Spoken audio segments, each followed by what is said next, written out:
Across the universe, on countless worlds, life has arisen. Life always finds a way.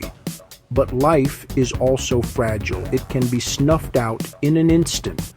On this planet, we have a long and dark history of violence.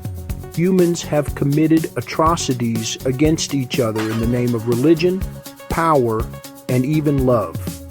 But perhaps no practice is as shocking and incomprehensible as child sacrifice. In ancient times, many cultures believed in the power of sacrifice. They offered gifts to their gods, hoping to appease them and ensure a good harvest, victory in battle, or protection from harm. These offerings could be anything of value: crops, animals, even precious metals. But the most valuable offering of all was a human life. And for some cultures, the most potent sacrifice was the life of a child. Innocent, pure, and closer to the gods. Imagine a world where parents willingly gave up their children to be killed. Imagine the priests and priestesses, their faces solemn as they prepared the ritual. Imagine the terror of the children, their small voices crying out for mercy that would never come. It is a dark and terrible chapter in human history. It's a part of who we are. Child sacrifice was practiced in many different cultures throughout history. The Aztecs of Mesoamerica are perhaps the most well-known example. They believed that their gods, particularly the sun god Huitzilopochtli, needed human blood to sustain themselves. To appease their deities, the Aztecs conducted elaborate rituals where they sacrificed thousands of children every year. Across the Atlantic, the Carthaginians of North Africa also practiced child sacrifice. They worshipped the god Baal-Hamon, and they believed that offering him their firstborn children would bring them prosperity. Archaeological evidence suggests that thousands of children were sacrificed at a site called Tophet, their tiny bones buried in urns beneath stone markers. Even in the Bible, there are stories of child sacrifice. The most famous is the story of Abraham and Isaac.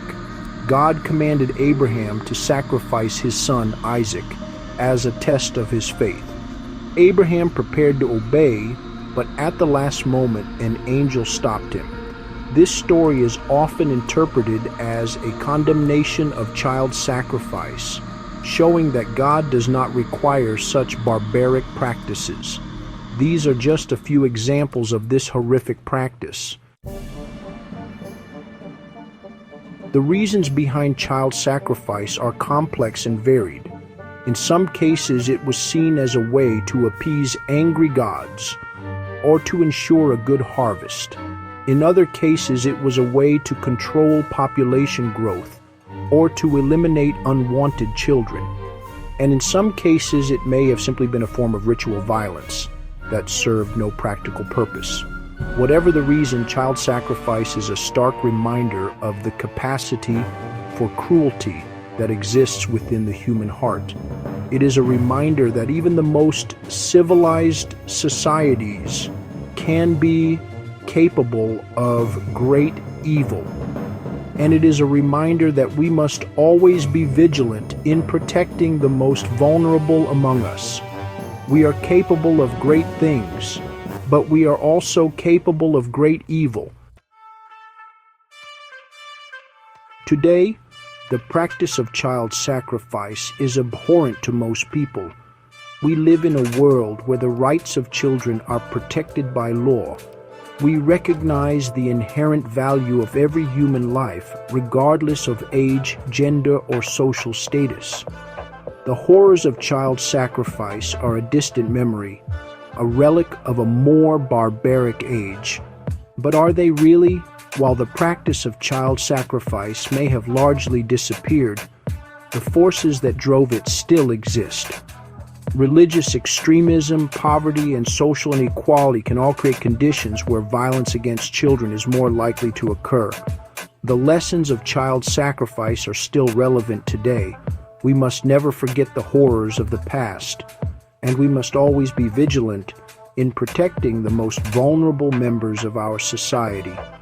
Only then can we truly say that we have learned from the mistakes of our ancestors. We must be better. We must do better, for the sake of our children and for the sake of our future.